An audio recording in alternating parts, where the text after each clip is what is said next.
Why don't you give birth here? My husband coldly said to me as I went into labor during our drive. He then forcibly took my phone and drove away, leaving me behind. The temperature that day exceeded 104 degrees Fahrenheit, stranded in the mountains with no means of calling for help. I was on the brink of despair. I couldn't understand why my husband would do something so cruel. As pain and fear took over, I realized something. My name is Grace, a 33-year-old housewife. I have been married for 3 years, and in the beginning, my husband John and I envisioned a hopeful future together. We spent peaceful weekends shopping, cooking, and watching movies. I felt deep love and trust for John, believing that the love we vowed to each other at our wedding would last forever. However, that illusion shattered when I became pregnant. For some reason, John, who had shown me affection until then, suddenly became cold. He stopped helping with household chores and, when I tried to talk to him, he would coldly say, I'm tired from work. Don't talk to me. Confused and anxious, I asked him why he was acting this way. John angrily replied, Pregnancy isn't an illness. Do it all by yourself without being lazy. From that moment on, John stopped caring about my health and feelings. Despite this, I tried to repair our relationship. I believed that he was just tired from work and that he was simply overwhelmed by the sudden responsibility of becoming a father. Even during severe morning sickness, I prepared meals and did as much housework as I could. However, every time I saw John's irritated and glaring face, I felt the image of his once kind self fading away. Despite these difficult days, my baby grew steadily, and that was my only support. We'll meet soon. I love you, I would always say, rubbing my growing belly. But even as I gradually prepared baby items, John would still click his tongue in disapproval, and sometimes he would even throw them in the trash. I must avoid divorce for the sake of this child, I thought. Despite the hardship, I wanted to believe that John's attitude would change once he saw our child's face. However, he began throwing things at me whenever I defied him, and I gradually lost the ability to resist. One day, as my due date approached in the final month of my pregnancy, John suddenly commanded, We're going for a drive now. And began getting ready. I feel like my stomach has been tight since this morning, so I wanted to rest at home, I said. What? You can't even go for a drive? Or are you just not interested in what I do? John retorted. No, that's not it at all. Feeling scared by John's sharp glare, I couldn't say anything more. Unable to defy his orders, I reluctantly complied. We drove into the mountains in the scorching heat, with John behind the wheel. The car was filled with an awkward silence, only the music from the radio echoing emptily. All right, we're here. Hurry up and walk. John said. Dragging my heavy body, I headed towards the mountaintop. Already exhausted, sweat poured from my body, and I felt breathless. The temperature exceeds 104 degrees Fahrenheit that day, making even the usually cool mountains stifling and suffocating. Let's just finish this quickly and go home. At that moment, I felt a sharp pain that was incomparable to the discomfort I had felt in the car. Startled, I crouched down. Even though John must have heard my voice, he continued walking ahead without concern.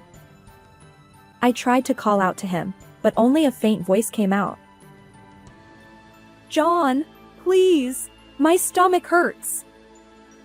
I think labor has started. I hoped that John would help me, but he just stopped and looked at me with a cold expression.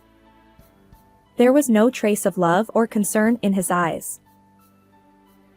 Please, take me to the hospital right now, I pleaded. What? Why don't you give birth here? John sneered, looking down at me with a smirk.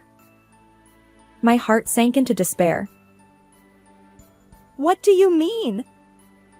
The baby in my belly is also John's child. I never imagined John could be so cruel. I have plans after this, so handle it yourself. John said, forcibly taking my phone from my bag. Wait, what are you going to do with that? I asked. It's your punishment for using pregnancy as an excuse to slack off on housework. Reflect on it here. He replied with a faint smile, putting my phone in his pocket and getting back into the car. Please, wait, John, don't go. I cried out in despair, my voice echoing through the mountains as John drove away, leaving me with no means to call for help. As the heat haze rose and the sound of insects pierced my ears, I tried to seek help, but my strength finally gave out, and I lost consciousness. 6 hours later, suddenly, the phone rang. John's angry voice echoed through the hospital room. What the hell? You bought a new phone without telling me? And, was a baby born? This is the police. Your wife has passed away. What? John lost his bravado upon hearing the unexpected voice on the other end, and he could only respond nervously. Anyway, please come to the hospital. A few minutes later, the sound of hurried footsteps approached from the hallway, and John burst into the hospital room. Are you the husband? Ha! Who are you? The police? John suspiciously eyed the casually dressed woman in the room. I am Nora, a friend of Grace. She contacted me for help, and I headed to the mountains. She explained the situation to John. I rushed her to the hospital, but unfortunately, it was too late. Nora lowered her eyes sadly, looking apologetic. Why was Grace, who was in her final month of pregnancy, alone in such a place? I don't know. I couldn't ask her that. I see. And the baby? Unfortunately, the baby too. John began to sniffle and then started to cry. I can't believe Grace is gone. Are you sure you have no idea why Grace was in the mountains? Nora slowly raised her head and asked him solemnly. Of course. I wasn't told anything. I see. Then, please look at Grace's face. As John looked at my face lying on the bed, I suddenly opened my eyes wide. Ha! John, who had been frozen like ice with his eyes wide open, eventually began to move his mouth like a goldfish, struggling to speak. No wonder, as I was glaring at him with my eyes wide open. You're alive? Yes, I am. And thanks to her, the baby was born safely and is doing well. Before I lost consciousness, I realized that the phone John had taken was an old one, so I contacted my best friend Nora for help. I safely gave birth to a baby boy at the hospital. Although I was relieved to be saved, my heart was filled with intense anger and sadness over John's actions. So, I decided to ask Nora for help. But the police just called. That was Nora. We set everything up to trap you for abandoning me in the mountains. John's face twitched for a moment, but he quickly regained his composure. I didn't do anything like that. Grace must be confused. He smiled at Nora. There's no way I would do such a thing. I was worried about Grace in her final month of pregnancy and was looking for her. How can you lie so easily? Grace, you must have had a hard time too. But I'm really glad you and the baby are safe. John took my hand and acted as if he were a good husband, which gave me goosebumps, and I shook his hand off forcefully. Enough already. There's someone I want you to meet. Ha! Who? At that moment, the hospital room door opened again, and an unfamiliar woman entered. Ha! Riley? John's expression froze instantly, a mix of surprise and fear causing his eyelids to twitch. The woman called Riley smiled calmly at John.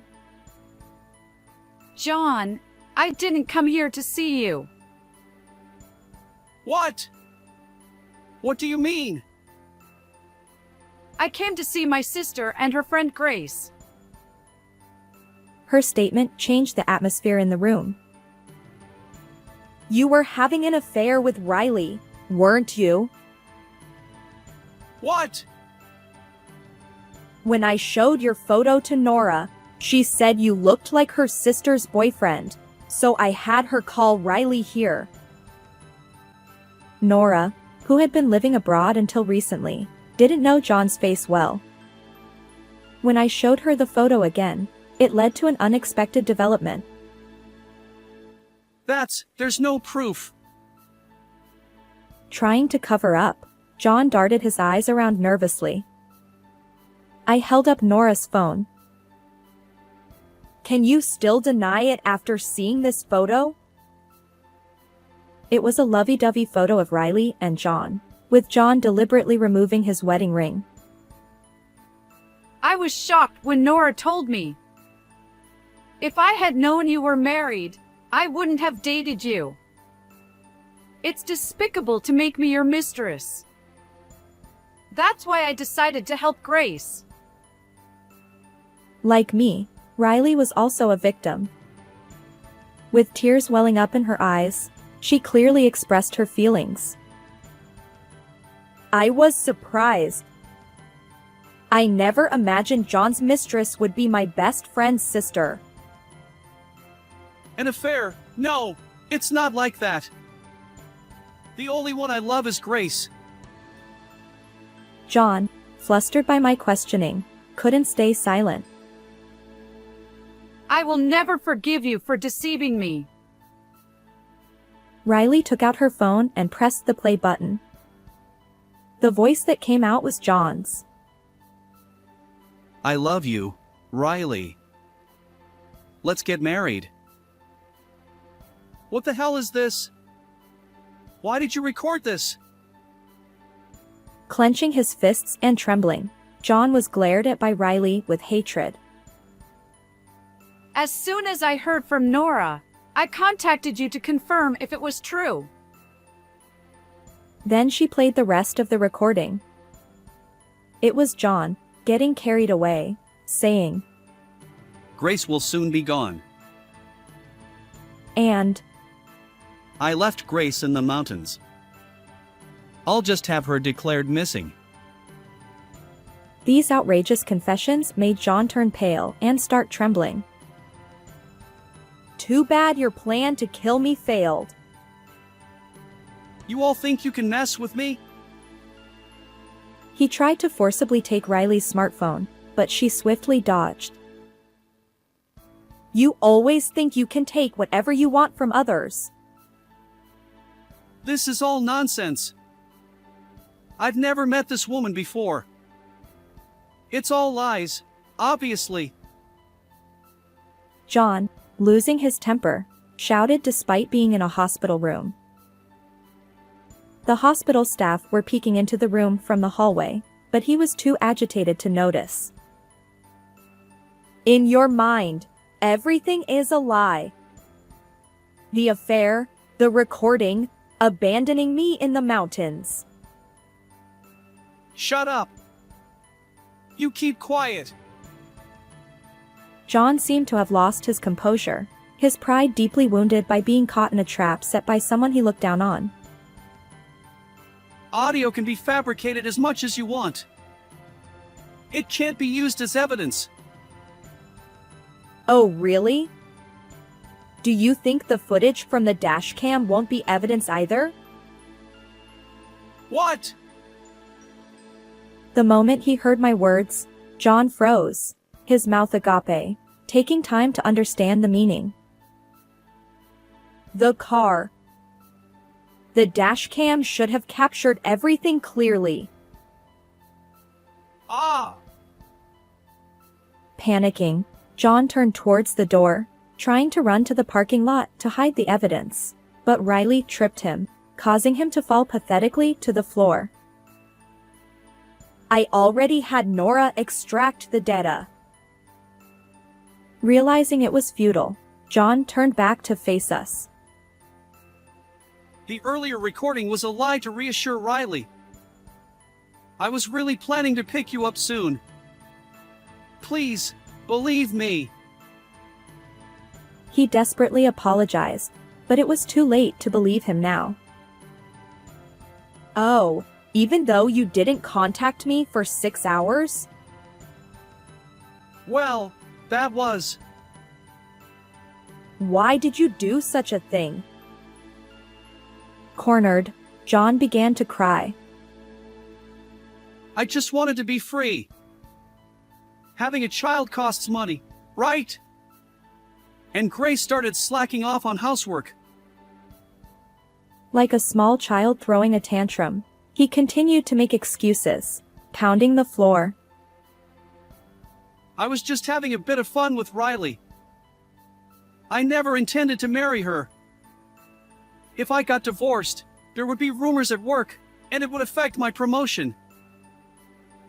I felt a deep contempt for John, realizing he only thought about himself.